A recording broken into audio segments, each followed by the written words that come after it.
नमस्कार दोस्तों, कैसे हैं आप सब लोग। उम्मीद है सारी चीज़ें बहुत बढ़िया हो रही होंगी, पढ़ाई लिखाई बढ़िया चल रही होगी। आज काफ़ी दिनों बाद आप लोगों के सामने आ पाया हूँ क्योंकि कुछ ज़रूरी कामों में मैं व्यस्त था और इसलिए आप लोगों से एक लंबे समय तक चर्चा नहीं हो पाई, आपके रूबरू नहीं आ पाया। आज सारी चीज़ें लगभग सेट हो गई हैं, तब मैं आज आपके सामने हूँ।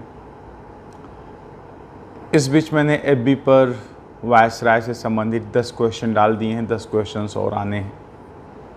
FB पर आप हमारे साथ लगभग 3000 मित्र शामिल हैं और उनमें से मुझे लगता है अगर मान लूँ तो आधे, कम से कम 1500 मित्र तो ऐसे होंगे जो UPSC या UPPSC से संबंधित होंगे, राइट। लेकिन इसमें जो मैं प्रश्न दे रहा हूँ उसमें जो आपके रिस्पांस आ रहे हैं, रिस्पांस बहुत कम है, 100, 200, 250, 300 हैं। और उसमें भी जो प्रश्नों का जवाब दे रहे हैं वो बच्चे केवल 30, 35, 40 हैं।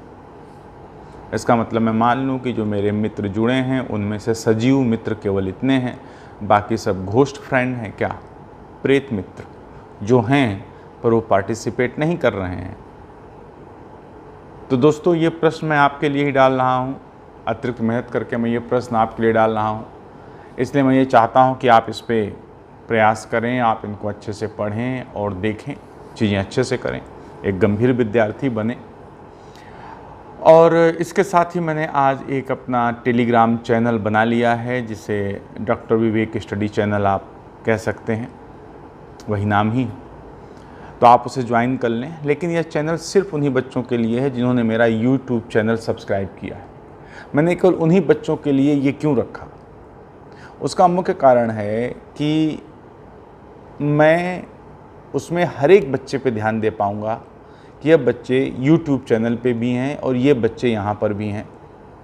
और अगर मैं कोई भी चीज़ वहाँ पर डिस्कस करता हूँ, अपडेट करता हूँ जो करंट अफेयर से रिलेटेड है, क्योंकि जो चैनल मैंने बनाया है टेलीग्राम में वहाँ सिर्फ करंट अफेयर और इम्पॉर्टेंट इवेंट्स पे डिस्कशन होगा, पर वो इस कदर होगा कि मुझे लगता है आप जो भी परीक्षा दे रहे होंगे उसमें 50% प्रश्न वहाँ से आ जाने चाहिए।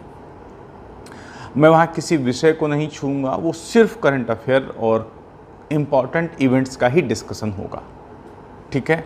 और इस YouTube चैनल पे तो मैं अपने किस्सेबाजी लगातार आपको डालता रहूँगा, बताता रहूँगा। तो जो मेरे YouTube चैनल के सब्सक्राइबर हैं और जो मेरे पास टेलीग्राम चैनल पे हैं, तो मैं दोनों को अच्छे से ट्रेस कर पाऊँगा, हर एक बच्चे पे ध्यान रख पाऊँगा और मैं ये सुनिश्चित कर पाऊँगा कि अगर कोई भी बच्चा मेरे साथ जुड़ा है वो तो मेरे साथ लगातार मेहनत कर रहा हो। अगर मुझे कहीं से भी लगता है कि वो बच्चा उतनी मेहनत नहीं कर रहा है या जो जिस उम्मीद के साथ मैंने उसे इस चैनल पे ऐड किया है वो काम नहीं कर रहा है, तो फिर मैं उसे उस चैनल से या YouTube चैनल इससे भी मैं निकालने का काम कर सकता हूँ। देखो दोस्तों, यह एग्ज़ाम आपको जीवन में बहुत कुछ देगा। बहुत कम एग्ज़ाम हैं जिनको देने के बाद आप इतनी जल्दी इतना कुछ प्राप्त कर सकते हैं। भूल जाइए अभी समाज के बारे में, देश के बारे में। जब तक आप मजबूत नहीं हैं तब तक आप देश और समाज के लिए कुछ नहीं कर सकते। सबसे पहले आपके सशक्तिकरण के लिए यह एग्ज़ाम UPSC UPPSC का एग्ज़ाम बहुत महत्वपूर्ण एग्ज़ाम है। इसकी तैयारी की गंभीर प्रक्रिया है, वो प्रक्रिया ही बहुत महत्वपूर्ण है। UPSC की तैयारी करने वाले बहुत से छात्र UPSC में सेलेक्ट नहीं हुए, लेकिन आज वो बैंक में हैं, आज वो मैनेजमेंट में हैं। तो उनसे जब भी बात होती है तो ये कहते हैं कि सर भले मैं सेलेक्ट नहीं हुआ, लेकिन जो पढ़ने की प्रक्रिया के दौरान मैंने सीखा वह इतना ज़्यादा लाभकारी रहा है कि आज मैं अपने क्षेत्र में औरों से बहुत बेहतर कर रहा हूँ।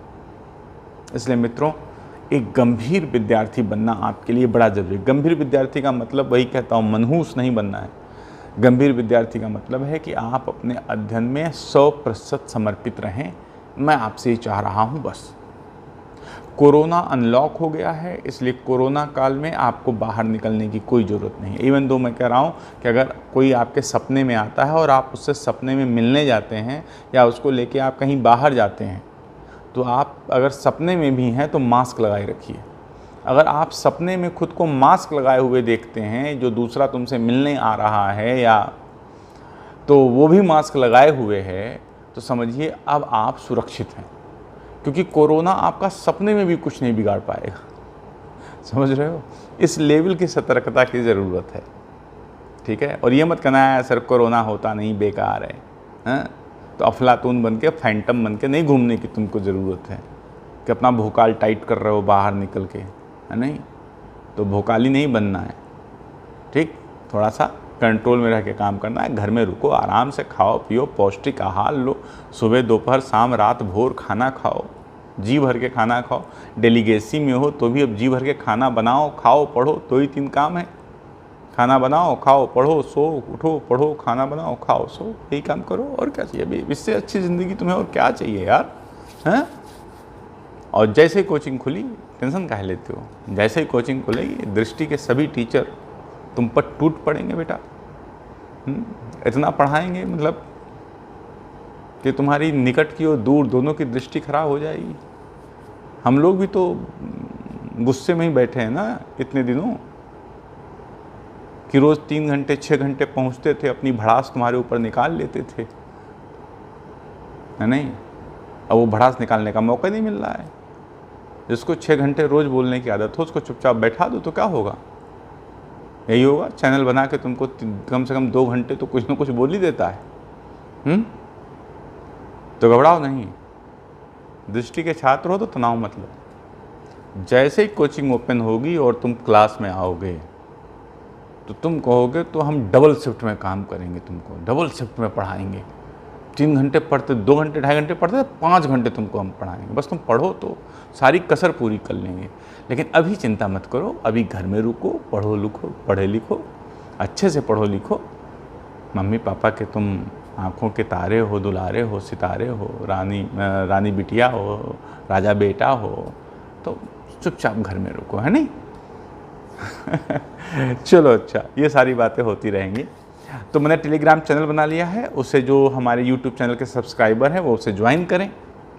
अब आज 14 तारीख है, 14 जुलाई 2020।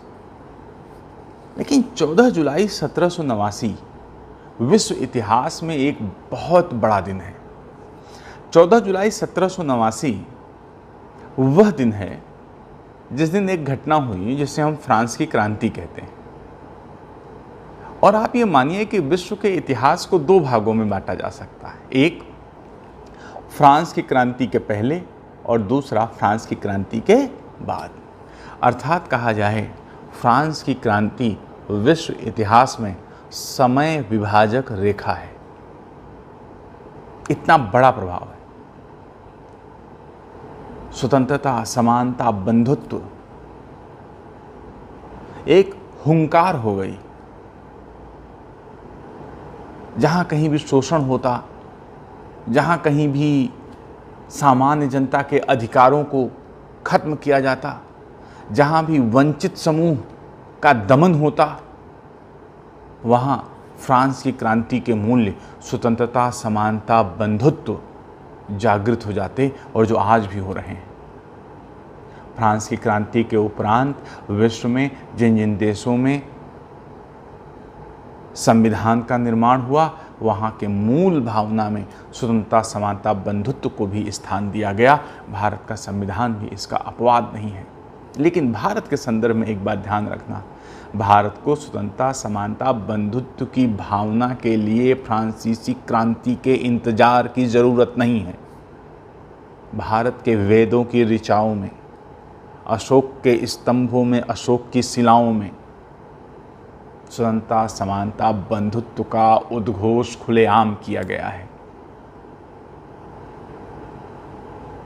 कमियां आईं, हम उन कमियों को ही देखते हैं, नकारात्मक दृष्टिकोण है। लेकिन इतनी सकारात्मक चीज़ें मौजूद हैं, उन्हें हम नकारात्मक लोग देख ही नहीं पाते हैं। चलिए, इस पर बहस फिर कभी और की जाएगी। हमें ये सोचना है ऐसा क्या हो गया कि क्रांति हो गई। आखिर क्रांति क्या है? क्रांति ऐसी घटना होती है जिसके घटित होने के पश्चात व्यवस्थाओं में आमूल चूल परिवर्तन हो जाता है। क्रांति वो घटना है जो किसी क्षेत्र विशेष की सारी व्यवस्थाओं को बदल देती है, पुरातन व्यवस्था को ध्वंस कर, पुरातन व्यवस्था को ध्वस्त कर एक नई व्यवस्था का सूत्रपात करती है। अर्थात क्रांति का मूल कार्य आमूल चूल परिवर्तन है। यद्यपि लगता तो है कि क्रांति तुरंत संपन्न हुई है, लेकिन उस क्रांति के बीज अतीत में व्यवस्था में ही बोए गए होते हैं और वह बीज उस व्यवस्था के अंधेरे से, उस व्यवस्था में जो उसे पानी मिला है उससे धीरे धीरे वृक्ष में परिवर्तित होता है और फलीभूत होता है, और जब फलीभूत होता है तो वही क्रांति है। जैसे जल का जलवाष्प में बदल जाना, ये कोई एकाएक घटना नहीं है। पहले पानी उबलेगा, 100 डिग्री सेंटीग्रेड पहुंचेगा, तब वाष्पन की क्रिया होगी। लेकिन जब एक बार 100 डिग्री सेंटीग्रेड पहुंच गया और वाष्पित हो गया, तो अब वाष्प जल है, लेकिन उसकी अवस्था में क्या हो गया? आमूलचूल परिवर्तन हो गया।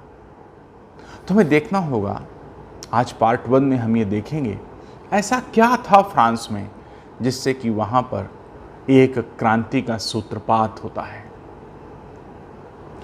फ्रांस यूरोप का एक देश है। यह एक कृषि प्रधान देश है, इसे किसानों का देश भी कहा जाता रहा। यहां पर भी अतीत में अन्य देशों की तरह निरंकुश राजतंत्र था। राजतंत्र पर अंकुश लगाने वाली संस्थाएं तो थीं, लेकिन उन संस्थाओं का महत्व तो नहीं रह गया था। हम ये देखते हैं कि 18वीं शताब्दी का जो फ्रांस है, वहाँ पुरातन व्यवस्था लागू है, जिसे आंसियां रेजीम कहते हैं। पुरातन व्यवस्था क्या है? यह पुरातन व्यवस्था, पुरातन व्यवस्था से तात्पर्य यहाँ पर समाज वर्गों में विभाजित है। First state, second state, third state. First state में पादरी आते हैं, सेकंड स्टेट में कुलीन वर्ग आते हैं, और थर्ड स्टेट में सामान्य जनता आती है। सामान्य जनता में पढ़ा लिखा मध्यम वर्ग, नौकरी वाला वर्ग, दस्तकार और किसान आदि शामिल हैं। निश्चित रूप में जैसा हर समाज में होता है, थर्ड स्टेट की जनसंख्या ज़्यादा है, थर्ड स्टेट के कर्तव्य ज़्यादा हैं, लेकिन थर्ड स्टेट के अधिकार सबसे कम हैं। फर्स्ट स्टेट सबसे कम होगा, लेकिन उसके अधिकार सबसे ज़्यादा होंगे, कर्तव्य न्यूनतम हो जाते हैं। सेकंड स्टेट फर्स्ट स्टेट की तुलना में संख्या में अधिक होगा, उसके अधिकार थोड़े से कम हो जाएंगे, कर्तव्य थोड़े से बढ़ जाएंगे, लेकिन थर्ड स्टेट के शोषण में वह फर्स्ट स्टेट के साथ भी लगा रहेगा। तो इस प्रकार फ्रांसीसी समाज पादरी, कुलीन और सामान्य जन थर्ड स्टेट में विभाजित था। और ये कहा जाता था, पादरी पूजा करता है, कुलीन वर्ग लड़ता है, और सामान्य जनता या थर्ड स्टेट टैक्स पे करता है या कर देता है। अर्थात करों का सारा बोझ थर्ड स्टेट पर था, और प्रथम और द्वितीय स्टेट करों से प्रायः मुक्त थे और वो विशेषाधिकारों का उपभोग करते थे। कुलीनों को मनमाने तरीके से थर्ड स्टेट के लोगों के शोषण का अधिकार प्राप्त था। कुलीनों के जानवर अगर थर्ड स्टेट के किसानों के खेतों में घुसकर उनके खेतों को नष्ट कर देते थे, तो भी वो किसान इन कुलीनों का कुछ भी बिगाड़ नहीं पाते थे। दूसरी तरफ पादरी जनता को अंधविश्वास में फंसाए रहते थे। पादरी जनता को धन लेकर ऐसे प्रपत्र देते थे जिससे कि स्वर्ग में उनका स्थान सुनिश्चित हो जाए। पादरी भी कोई समांगी समूह नहीं था। इसमें कुछ ऊंचे पादरी थे जो अत्यधिक भ्रष्ट हो गए थे, उन्होंने बहुत धन कमाया था।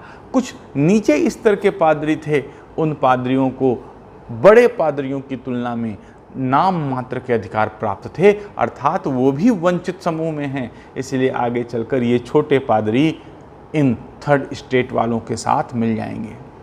अर्थात यहाँ पर समाज ऐसा है जहाँ समाज में व्यापक स्तर पर असमानता मौजूद है। जो सबसे ज़्यादा है जनसंख्या में, उसी का सबसे ज़्यादा शोषण सबसे कम वाले कर रहे हैं। अर्थात सामान्य जनता के अधिकार नहीं, सिर्फ कर्तव्य हैं और टैक्स देना है। वह जो कुछ भी कमाता है उसका 2/3 टैक्स में दे देता है और इसके बदले में उसे कुछ भी प्राप्त नहीं होता। आप क्या समझते हैं, किसी भी समाज में यह स्थिति कब तक चलेगी? इस स्थिति की भी एक सीमा होगी। जब दमन एक सीमा से अधिक बढ़ जाता है, तब जो सह रहा होता है वो सहना बंद कर देता है, विरोध में खड़ा उठता है, और जब विरोध में खड़ा हो जाता है तब क्रांतियां हो जाती हैं। बचपन में आपने देखा होगा कि अगर माँ आपकी पिटाई कर रहे हैं, डैडी आपकी पिटाई कर रहे हैं, अकेले में पिटाई कर लें तो दैट्स फाइन, लेकिन अगर आपका कोई मित्र आ रहा है और आपकी पिटाई शुरू हो गई तो आप फिर बर्दाश्त नहीं करते थे और आप खड़े हो जाते थे और मम्मी से कहते थे मार लीजिए, अब आप मुझे कितना मारेंगे, मार थोड़ी न डालेंगे। ये क्या है? क्रांति है। और मम्मी पापा इसी समय डंडा छोड़ देते थे और कहते थे ये बदतमीज हो गया है, इसको मारने का भी असर नहीं पड़ता। तो फ्रांसीसी समाज 3 वर्गों में बटा है। 2 वर्ग के अधिकार हैं, तीसरे वर्ग का अधिकार नहीं। सारा टैक्सेशन, सारा शोषण तीसरे वर्ग का हो रहा है। आखिर ये कब तक सहेंगे? एक सीमा होगी, उस सीमा के बाद क्रांति आएगी। लेकिन जब तक यह तीसरा वर्ग सोया रहेगा, तीसरा वर्ग जब तक दमन को ही अपनी नियति मान लेगा, जब तक दमन को अपनी नियति मानता रहेगा, तब तक इसमें विद्रोह की क्षमता भी तो ना आएगी। इसके अतिरिक्त थर्ड स्टेट की बातों को सुनने के लिए कोई सरकारी संस्थाएं भी नहीं थी। कोई ऐसी जगह नहीं थी जहां थर्ड स्टेट जाकर के फरियाद कर सकता। राजा के कार्यों पर नियंत्रण लगाने के लिए एक संस्था थी, पार्लमा, लेकिन वह भी कोई बहुत ज्यादा सक्रिय कार्य नहीं कर रही थी। जब नए टैक्स लगते थे तो उन टैक्सों के बारे में कैसे क्या होगा, पार्लियामेंट के साथ साथ स्टेटस जनरल की भी बैठक हुआ करती थी। स्टेटस जनरल भी यहाँ पर एक प्राचीन संस्था थी, लेकिन उस स्टेटस जनरल की 1789 में पिछले 175 सालों से एक भी बैठक नहीं हुई थी। अर्थात लोग जानते ही नहीं थे कि ऐसी भी कोई संस्था है। जब सार्वजनिक संस्थाओं का अभाव हो जाता है, जब न्याय की प्रक्रिया अत्यधिक विलंबित हो जाती है, जब लोगों को अपने मन के उद्गार को निकालने का मौका नहीं मिलता है, जब लोगों को या जन को अपना प्रतिनिधित्व नहीं प्राप्त होता है, तब ये क्षेत्र क्रांति के लिए उपयुक्त क्षेत्र बन जाते हैं। राजा, राजतंत्र, उच्च वर्ग विलासी है, उच्च वर्ग उपभोक्तावादी है। उच्च वर्ग जो टैक्सेशन से धन आ रहा है उनका वह अपने उपभोग पर खर्च करता है। सार्वजनिक कार्यों में उनकी रुचि लगभग नहीं के बराबर है। सामान्य रूप में बजट के अनुसार खर्च होता है, लेकिन यहाँ पर फ्रांस में उल्टा था, खर्च के हिसाब से बजट बनाया जाता था। अर्थात राजकोष पर लगातार दबाव बना हुआ था। फ्रांस अपनी ताकत दिखाने के लिए विभिन्न प्रकार के युद्धों में भाग लेता था। उन युद्धों में लगातार खर्च होता था और इस खर्च का वहन भी टैक्स के द्वारा किया जाता। इतनी चुनौतियां हैं, इन चुनौतियों में थर्ड स्टेट बिल्कुल दबा हुआ है। यह बात 1789 की है। आइए थोड़ा पीछे चलते हैं। फ्रांस में जिन वंश का शासन, जिस वंश का शासन रहा उस वंश को हम यहाँ बुर्बों कहते हैं। और भी रहे लेकिन उनमें प्रमुख बुर्बो वंश ने यहाँ पर शासन किया। बुर्बो वंश का एक प्रतापी शासक हुआ लुई 14वां, और उसने 1643 से 1715 तक शासन किया फ्रांस में। लुई 14वां एक ताकतवर शासक है। लुई 14वें ने ही घोषणा की थी, आई एम द स्टेट, मैं ही राज्य हूं, जैसा कि भारत में अलाउद्दीन खिलजी ने घोषणा की थी। लुई 14वां इतना ताकतवर था कि उसने कुलीनों को नियंत्रित कर लिया था। उसने कुलीनों की ताकत तोड़ दी थी। उसने सामंतों को मजबूर कर दिया था कि वह राजा की बातों को माने। लुई 14वें ने अत्यधिक केंद्रीकृत शासन को स्थापित किया। लुई 14वें ने आसपास के क्षेत्रों पर हमला करके उसे विजित किया और फ्रांस को एक बेहतरीन राज्य में परिवर्तित करने का प्रयास किया। अर्थात 1643 से 1715 तक, जब तक लुई 14वां है तब तक फ्रांस उन्नति के मार्ग पर चल रहा है, क्योंकि वह प्रतापी राजा है। लेकिन इसकी सबसे बड़ी गलती है कि इसका शासन अत्यधिक केंद्रीकृत है।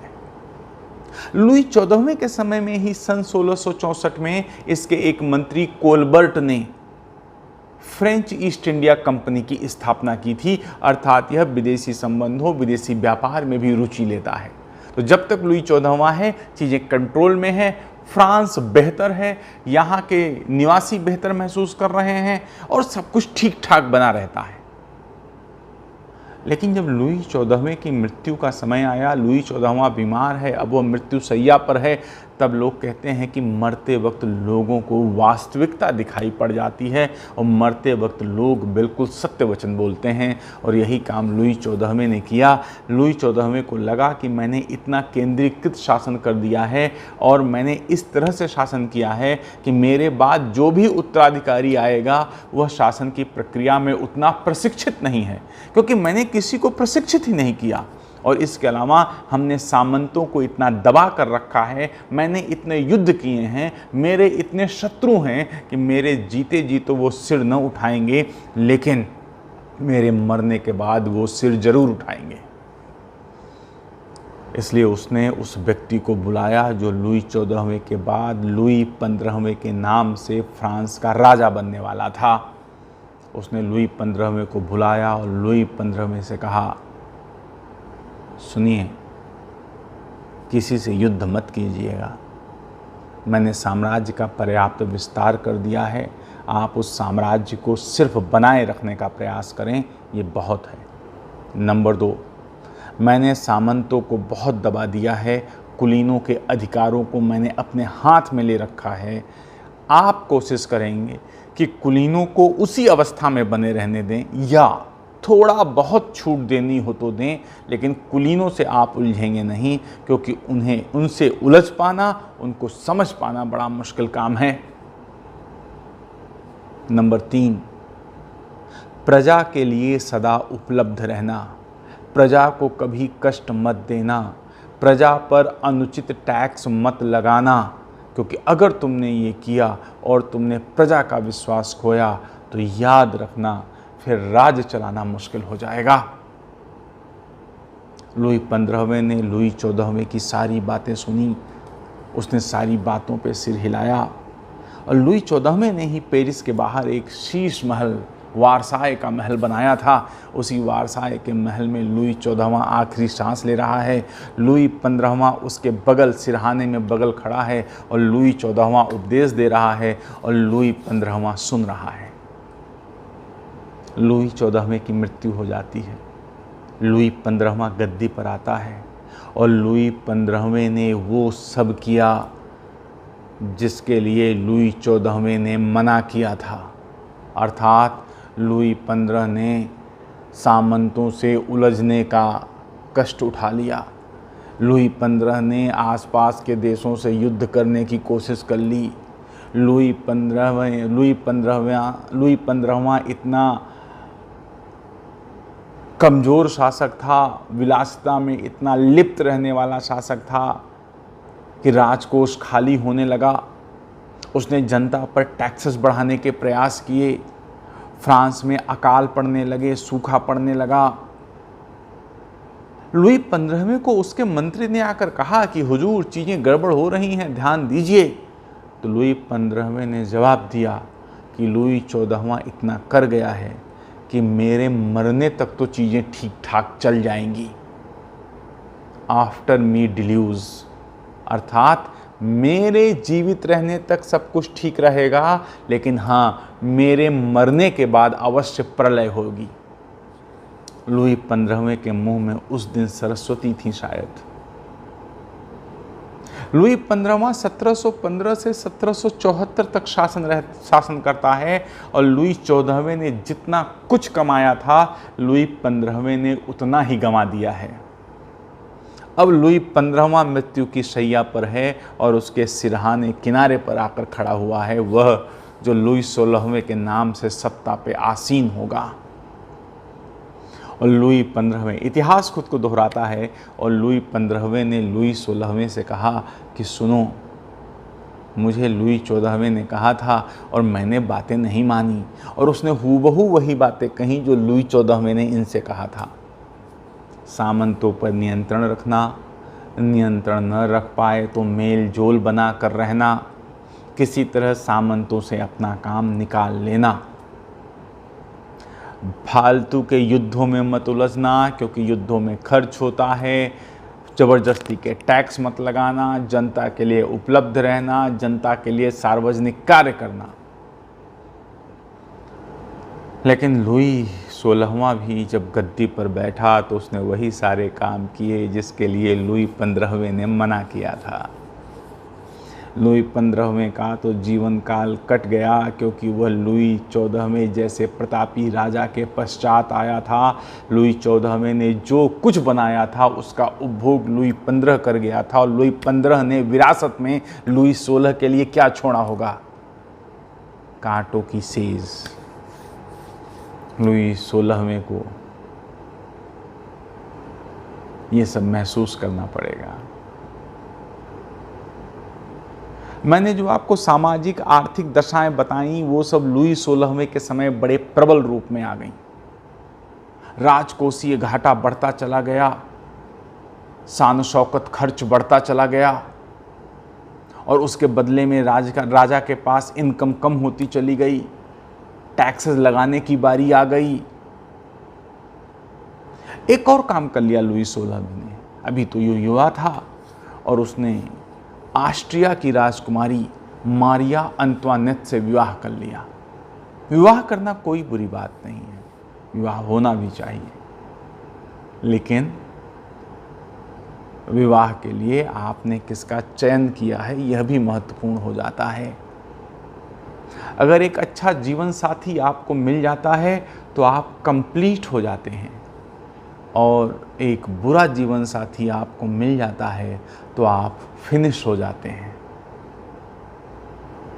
लुई 16वां मारिया अंतवानेट के लिए और मारिया अंतवानेट लुई 16वें के लिए फिनिशर की तरह आई थी, अर्थात दोनों एक दूसरे की जिंदगी को खत्म करने वाले हैं।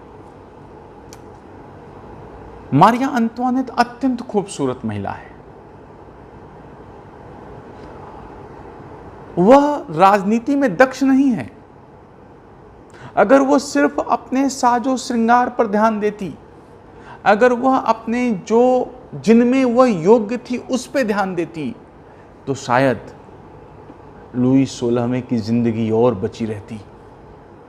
लेकिन मारिया अंतवानेट ने योग्य न होने के बावजूद राज्य की राजनीति में, दरबार की राजनीति में बार बार हस्तक्षेप किया, और लुई 16वें के लिए कठिनाइयां बढ़ती चली गई। यद्यपि कई इतिहासकार का कहना है कि लुई 16वें की अयोग्यता को ढकने के लिए कई इतिहासकारों ने मारिया अंतवानेट की बातों को बहुत बढ़ा चढ़ाकर प्रस्तुत किया। मारिया अंतवानेट ऑस्ट्रिया की राजकुमारी है, और ऑस्ट्रिया और फ्रांस के बीच लगातार 36 का आंकड़ा रहता था, इसलिए जो फ्रांस के सामान्य नागरिक हैं वो अंतवानेट को रानी के रूप में स्वीकार भी नहीं करते हैं। आइए थोड़ा तुलना करें। क्या भारतीय इतिहास में ऐसा कोई अयोग्य शासक है जिसको उसकी पत्नी ने योग्य बना दिया हो? हाँ, है। मुगलों में सबसे अयोग्य शासक जो रहा, मेरा दृष्टिकोण है, मैं प्रूव भी कर दूंगा, मुगलों में जो सबसे अयोग्य शासक रहा वो रहा जहांगीर। सलीम, शेखो, लेकिन उसकी किस्मत बहुत अच्छी थी और एक चीज़ उसकी ज़िंदगी में अच्छी हो गई, क्योंकि उसकी ज़िंदगी में मेरुन्निसा नूर जहां बन के आ गई, जहां का नूर बन के आ गई। जब एक अयोग्य व्यक्ति को एक योग्य पत्नी मिल जाती है तो वह अयोग्य व्यक्ति भी योग्य दिखाई पड़ने लगता है। जहांगीर अफीमची है, अफीम के नशे में रहता है, शराबी है। वो तो ये कहता है कि मुझे कुछ मांस और कुछ शराब मिल जाए, बाकी सब कुछ राजकाज तो मैंने नूरजहां को सौंप रखा है। वह बादशाह जिसके हाथों में अकबर के द्वारा छोड़ी गई विरासत है, वह सिर्फ शराब और मांस के और अफीम के चक्कर में पड़ा रहता है। ऐसा 2 कौड़ी का शासक कहीं देखा है आपने? लेकिन किस्मत अच्छी हो तो पत्नी नूरजहां सी मिल जाती है। नूरजहां कैसे प्राप्त किया वो फिर कभी हम इतिहास में चर्चा करेंगे। नूरजहां एक योग्य महिला है, फैशन डिजाइनर है। वह जिस प्रकार के वस्त्र बना देती है, उसकी डिजाइनिंग कर देती है, ईरान तक उसकी डिमांड है। केमिस्ट्री जानती है, रसायन विज्ञान जानती है। नूरजहां और उसकी मदर अस्मत ने मिलकर इत्र बनाने की प्रक्रिया जारी की, प्रारंभ किया। और वीर इतनी कि एक ही तलवार के वार से वह बाघ के 2 टुकड़े कर देती है। कूटनीति में इतनी प्रबल कि जब एक बार जहांगीर शत्रु के कब्जे में आ गया तो नूरजहां ने कूटनीति से जहांगीर को छुड़वा लिया। आप सबकी जिंदगी में नूरजहां जैसी पत्नी आए, लेकिन लड़कियों की जिंदगी में जहांगीर जैसा पति ना आए। इसलिए लड़कियों, तुम सब नूरजहां जरूर बनना, क्योंकि जहांगीरों की कमी नहीं है इस दुनिया में। सक्षम होना। लुई 16वां इतना किस्मती नहीं था कि मारिया अंतवानेत उसे नूरजहां बन के सहारा दे पाती।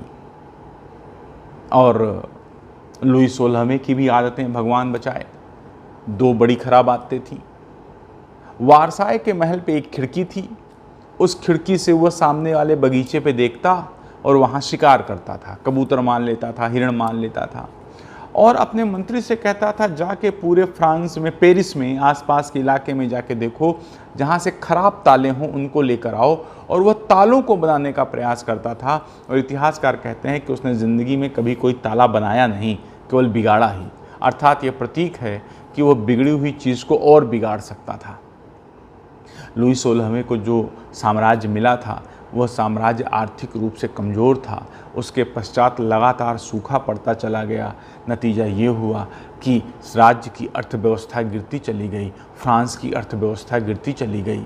अब इतना होने के बावजूद जब लुई 16वें ने नए नए वित्त मंत्री रखे तो उनमें जो भी योग्य वित्त मंत्री थे उन्होंने सलाह दिया कि अब नए टैक्सेस के लगाने की बारी आ गई है, और टैक्सेस थर्ड स्टेट पे न लगाए जाएं, टैक्स कुलीन पे लगाए जाएं, जिन लोगों को अभी टैक्सेशन से अलग रखा गया है। लेकिन पादरी और कुलीन इतने शक्तिशाली थे कि उन्होंने अपने ऊपर लगाए जाने वाले टैक्सों का विरोध किया और जनता पर नए प्रकार के टैक्स लाने की तैयारी हो गई। और जब ये सारी बातें हर जगह गईं, तब उसके बाद कहा गया कि अब पार्लियामेंट की बैठक बुलाई जाए, और पार्लियामेंट ने कह दिया कि राजा को टैक्स लगाने का तब तक अधिकार नहीं है जब तक स्टेटस जनरल इसकी मंजूरी न दे दे। लेकिन स्टेटस जनरल की बैठक पिछले 175 सालों में हुई नहीं थी, क्योंकि ज़रूरत ही नहीं पड़ी थी। इतना कमज़ोर शासक कभी आया ही नहीं था। अब पता नहीं लुई 16वां कमज़ोर था कि परिस्थितियां इतनी मजबूत थी कि वो कमज़ोर दिखाई पड़ रहा था। कुछ भी हो, बड़ी मुश्किल से सारा कुछ ढूंढ ढांड के जनरल स्टेटस की यहाँ पर बैठक हो रही है।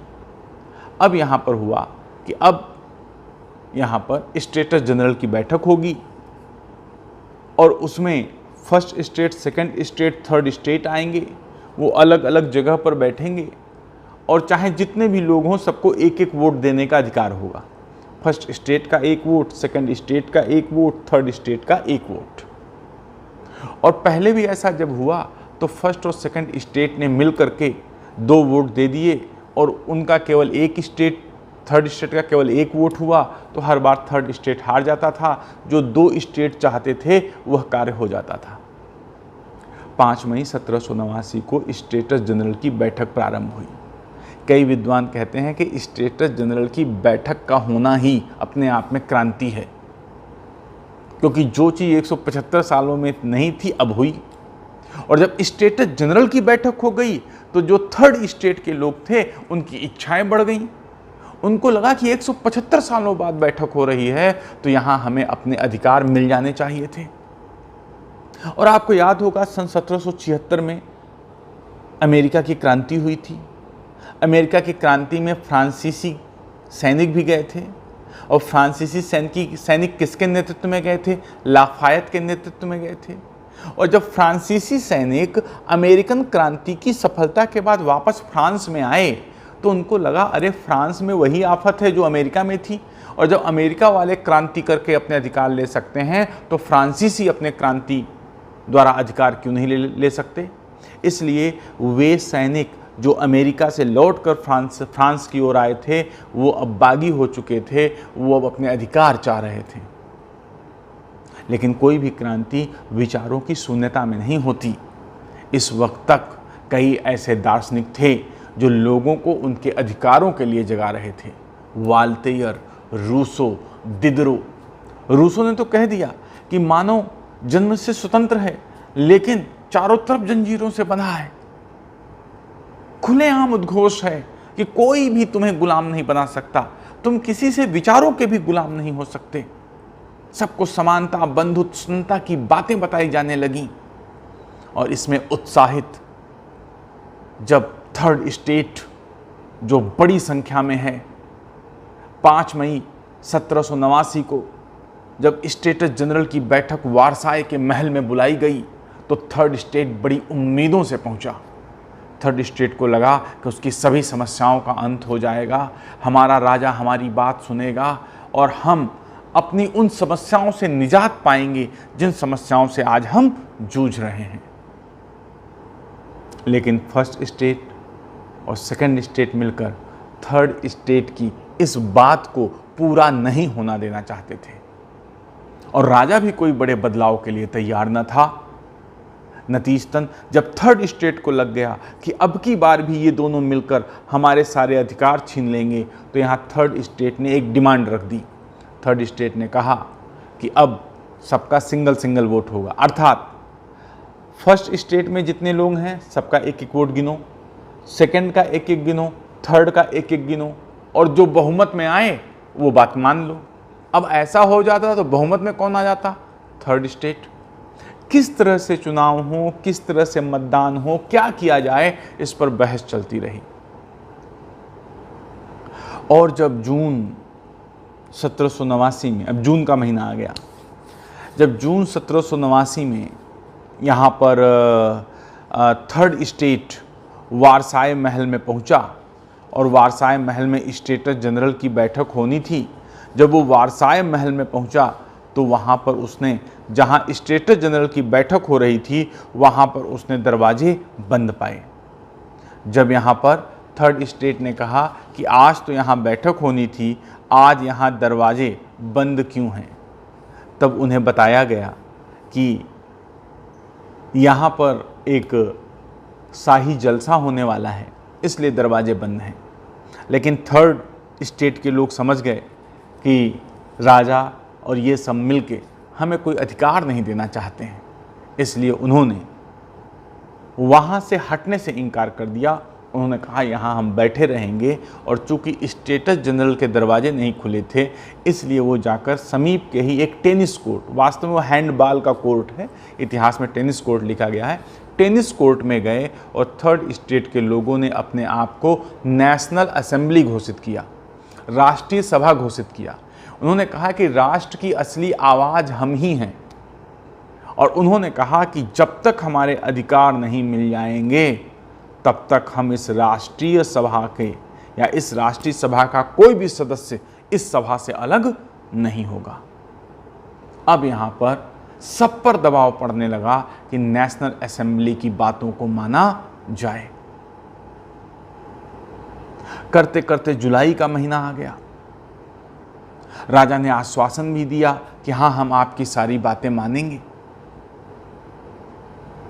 और 13 जुलाई 1789 को नेशनल असेंबली के लोगों तक खबर पहुंची कि राजा जो आपसे ये कह रहा है कि नेशनल असेंबली की बातें मानी जाएंगी, संविधान माना जाएगा, थर्ड स्टेट को अधिकार दिए जाएंगे, राजा ये केवल ऊपर ऊपर कह रहा है। वास्तव में उसने विदेशों से सेना बुला ली है, और जैसे ही नेशनल असेंबली के लोग, थर्ड स्टेट के लोग स्टेटस जनरल की बैठक में जाएंगे, वैसे ही उनको गिरफ्तार कर लिया जाएगा, उन पर हमला किया जाएगा, उनका दमन कर दिया जाएगा। अब नेशनल असेंबली के लोग घबरा गए 13 जुलाई 1789 को, बोले अरे तो गड़बड़ हो जाएगी। तब नेशनल असेंबली के लोगों ने कहा कि वो हमला करें तो हमको भी जवाब हमले से देना होगा, इसके लिए हमारे पास हथियार होने चाहिए। पूरे पेरिस में नेशनल असेंबली के लोग हथियार के लिए इधर से उधर ढूंढ रहे हैं, जा रहे हैं, जहाँ से मिल रहा है हथियार प्राप्त कर रहे हैं। तभी किसी ने कह दिया कि जो पास में बस्तील जगह है, वहाँ पर जो जेल है, वहाँ पर बड़ी मात्रा में राजा ने हथियार रखे हैं, वही हथियार हमारे खिलाफ यूज होंगे। अब क्या था, जो पेरिस की जनता थी बस्तील के जेल पर टूट पड़ी और उसने बस्तील के जेल को तहस नहस कर दिया। यह घटना है 14 जुलाई 1789 को, और 14 जुलाई 1789 में बस्तील जेल का टूट जाना ही इतिहासकारों ने फ्रांसीसी क्रांति का आगाज माना है। आखिर क्या था बस्तील की जेल में, क्या ऐसा हुआ जिसे फ्रांसीसी क्रांति का आगाज माना गया, बस्तील का टूटना। वास्तव में बस्तील जेल राजतंत्र की निरंकुशता, राजतंत्र के भय का प्रतीक थी।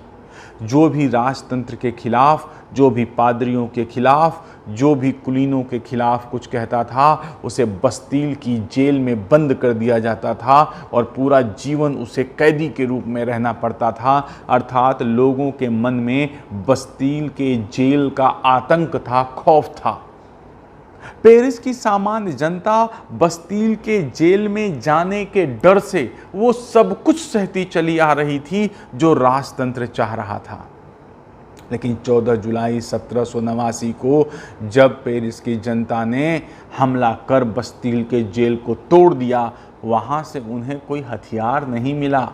वहाँ कुछ जो लोग बंदी थे उन्होंने वहाँ से उनको मुक्त कराया, लेकिन उन्हें एक वो चीज़ मिली जो अगर किसी व्यक्ति को मिल जाए तो वह दुनिया में कोई भी कार्य कर सकता है, और वह चीज़ थी भय की मुक्ति।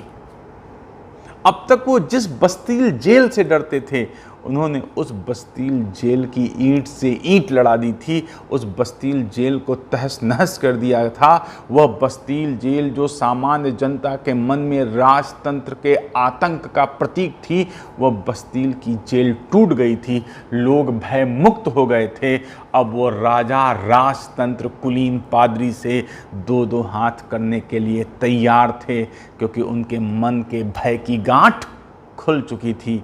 अब उनके पास खोने के लिए कुछ भी नहीं था, अब उनके पास केवल पाने के लिए था। मित्रों, हम सब के मन में भी बस्तील के भय की एक गांठ होती है। हम हज़ार बार सोचते हैं हम सफल होंगे या नहीं सफल होंगे, एग्ज़ाम ये कैसा जाएगा, क्या होगा, फलाने का नहीं हुआ, ढिमाके का नहीं हुआ, उनका ये हो गया, उनका ये हो गया। ये बस्तील की जेल ही तो है। उस वक्त फ्रांस में बस्तील की एक जेल थी। कई बार मुझे लगता है भारत का अधिकांश युवा अपने जेल में बस्तील की, अपने हृदय में बस्तील की जेल लेके घूमता है, और जब उसके भय से निपट नहीं पाता है तब वो आत्महत्या कर लेता है। जरूरत है इसी बस्तील के जेल के भय पर विजय प्राप्त करने से, जरूरत है इसी बस्तील के जेल को ध्वस्त कर देने से, और वही दिन तुम्हारी क्रांति का दिन होगा। 14 जुलाई 1789 में वह बस्तील की जेल नहीं टूटी, बल्कि सामान्य जनता के पैरों में जो जंजीरें लगी थी वो टूट गईं, उनका भय टूट गया, और अब वो बिना किसी भय के भय रहित रूप में होकर वारसाए के महल की ओर चल पड़े थे। जब यह खबर लुई 16वें तक पहुंची तो लुई 16वें ने कहा यह तो विद्रोह है, लेकिन पास खड़े मंत्री ने वही शब्द दोहराए कि नहीं हुजूर, यह तो क्रांति है। दोस्तों, आज पार्ट 1 यहीं तक रहेगा। हम देखेंगे क्या जो ये लोग बस्तील की जेल को तोड़ कर जा रहे हैं, आगे ये क्या कर पाते हैं, क्या क्रांति सफल होती है, क्रांति कितने चरणों में चलती है, नेपोलियन बोनापार्ट क्रांति के किस चरण में आएगा, मारिया अंतवानेट और लुई 16वें का क्या होगा। मारिया अंतवानेट एक ऐसी महिला के रूप में इतिहास में आती है जिस पर सहानुभूति भी होती है, दया भी आती है, तो क्रोध भी आता है। एक बार भूखी जनता महारानी की बग्घी के पीछे दौड़ रही है और कहते हुए we need bread, we need bread, हमको रोटी चाहिए, हमको रोटी चाहिए। अंतवानेट अपने बग्घी चलाने वाले से पूछती है ये क्या बोल रहे हैं। वो कहता है कि इनको ब्रेड चाहिए। तो अंतवानेट कहती है अगर इनके पास ब्रेड नहीं है तो ये केक क्यों नहीं खा लेते। मारिया अंतवानेट चूँकि जीवन भर केक ही खाती रही थी तो उसे लगता था कि केक सर्वत्र मिलता है। मारिया अंतवानेट फ्रांस के सामान्य जनता की स्थितियों को नहीं जानती थी। योग्य न होने के बावजूद उसने राजनीति में हस्तक्षेप किया, चीजें और खराब की। लुई 16वां कई बार कदम अच्छे उठाना भी चाहता था तो मारिया अंतवानेट ने कई बार कदम उठाने से उसे रोका। यद्यप कुछ इतिहासकार इसका विरोध करते हैं, लेकिन मारिया अंतवानेट के लुई 16वें के पतन में योगदान को पूरी तरह नकारा नहीं जा सकता। कुछ न कुछ योगदान अवश्य था। क्या आजकल के हमारे नेता ऐसे नहीं हो गए हैं? क्या वो ये जानते हैं सामान्य जनता को किस चीज की जरूरत है? कुलीन लोगों को, उच्च वर्ग के लोगों को, सुविधा प्राप्त वर्ग के लोगों को, ताकत प्राप्त वर्ग के लोगों को किसी भी चीज की कमी नहीं होती, जबकि सामान्य जनता अपनी दैनिक आवश्यकताओं की पूर्ति के लिए दर दर ठोकरें खाती है। राशन कार्ड न होने पर उन्हें सस्ते गल्ले की दुकान से सस्ता गल्ला नहीं मिल पाता और बच्चों की मौत हो जाती है, और कुछ अपनी पार्टियों में क्विंटलों खाना बेकार कर देते हैं। एक खाने के बाद मोटा हुआ है, दौड़कर खुद को दुबला कर रहा है, और एक के पास खाने के लिए नहीं है तो वो दुबला हो रहा है। लुई 16वां, मारिया अंतवानेट हर देश में, हर काल में रहे हैं, और क्रांतियों ने ही इन्हें सबक सिखाया है। 14 जुलाई 1789 बस्तील की जेल टूट चुकी है। अब सामान्य जनता वारसाए के महल की तरफ मुट्ठियां बांधे, नारे लगाते, किटकिटाते हुए चल रही है। दूसरे भाग में देखेंगे यह जनता क्या करती है, अंतवानेट और लुई 16वें की किस्मत में क्या है, क्रांति आखिरकार कौन सा रूप लेती है। धन्यवाद।